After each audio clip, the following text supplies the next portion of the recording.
Halo semuanya, di pembahasan kali ini kita akan bongkar rahasia salah satu proses paling ajaib di planet kita, yaitu fotosintesis. Gampangnya, ini tuh cara tumbuhan memasak makanannya sendiri. Sebuah resep yang, percaya atau enggak, jadi penopang hampir seluruh kehidupan di bumi. Coba dipikirin, kalau kita lapar, ya kita tinggal cari makan kan? Hewan juga gitu, tapi gimana dengan tumbuhan? Mereka kan coba diam di tempat. Nah, pertanyaan simpel ini ternyata jawabannya luar biasa keren, dan itulah yang akan kita kulik bareng-bareng sekarang. Oke, kita mulai dari yang paling dasar dulu ya. Sebenarnya, apa sih fotosintesis itu? Ini tuh lebih dari sekedar istilah biologi yang mungkin kedengeran rumit. Ini adalah proses fundamental yang secara harfiah bikin planet kita ini jadi tempat yang layak untuk ditinggali. Simpelnya gini, fotosintesis itu adalah proses super canggih yang mengubah energi cahaya matahari menjadi energi kimia. Nah, energi kimia inilah yang disimpan dalam bentuk karbohidrat atau gula, yang jadi bensin utama bagi tumbuhan untuk tumbuh. Biar lebih gampang ngebayanginnya, kita pakai aja analogi memasak. Coba deh bayangkan, setiap tumbuhan hijau itu adalah seorang koki yang super andal. Mereka nggak perlu ke pasar atau ke supermarket karena mereka bisa bikin makanan lezatnya sendiri hanya dengan bantuan cahaya matahari. Keren banget kan? Nah, setiap masakan yang enak pasti butuh resep andalan. Tumbuhan juga punya loh. Sekarang, yuk kita intip apa aja sih bahan-bahan utama dalam resep ajaib fotosintesis ini. Resep ini punya 4 bahan utama. Yang pertama, tentu saja, energi dari cahaya matahari. Ini ibarat kompornya. Kedua, ada karbon dioksida dari udara yang kita hembuskan setiap saat. Ketiga, air yang diserap dari tanah. Dan yang terakhir, bahan rahasianya, klorofil. Itu loh, zat hijau di daun yang bikin semua keajaiban ini bisa terjadi. Terus gimana cara tumbuhan ngumpulin semua bahan ini? Wah, prosesnya terorganisir banget. Akar itu tugasnya nyedot air dari tanah. Terus batang jadi pipa yang nganterin air itu ke daun. Sementara itu, daun bernafas menghirup karbon dioksida lewat pori-pori super kecil yang namanya stomata. Nah, pas semuanya udah siap, klorofil di daun langsung sigap menangkap energi dari cahaya matahari.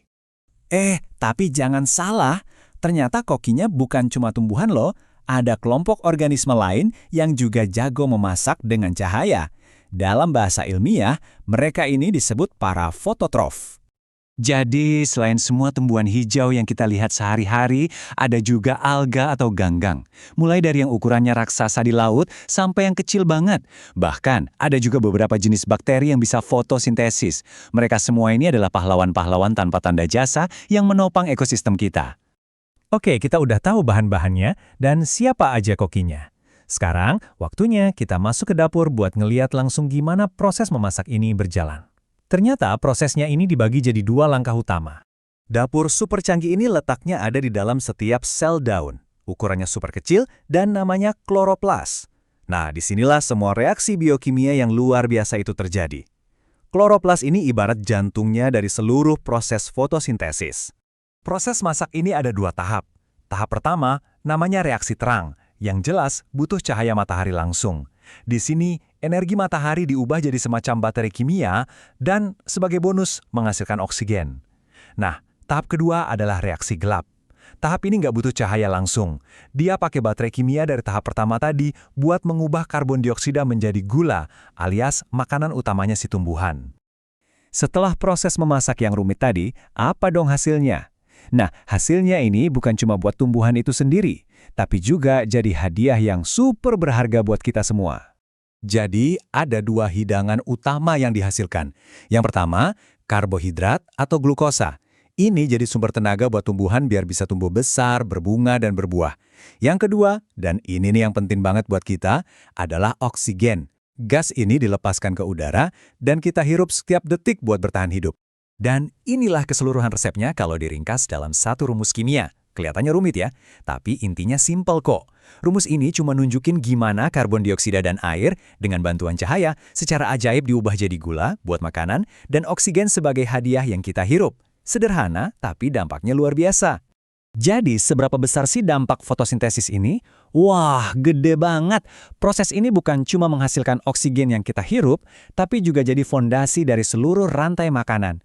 Energi matahari yang ditangkap tumbuhan bakal terus mengalir ke hewan pemakan tumbuhan, terus ke pemakan daging. Proses ini juga membersihkan udara dari karbon dioksida, dan pastinya ngasih kita makanan enak kayak buah-buahan dan umbi-umbian.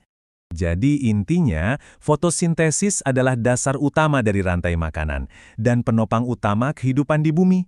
Tanpa proses ini, planet kita bakal jadi tempat yang sangat berbeda. Dan mungkin kita nggak akan ada di sini. Nah, ini yang jadi pertanyaan penting buat kita renungkan. Kita semua bergantung banget sama tumbuhan, dan proses fotosintesis ini mulai dari udara yang kita hirup sampai makanan yang kita makan. Pertanyaannya sekarang, apa yang udah kita lakukan untuk memastikan mereka bisa terus menjalankan tugas vitalnya? Coba kita pikirkan bareng-bareng. Terima kasih sudah menyimak ya.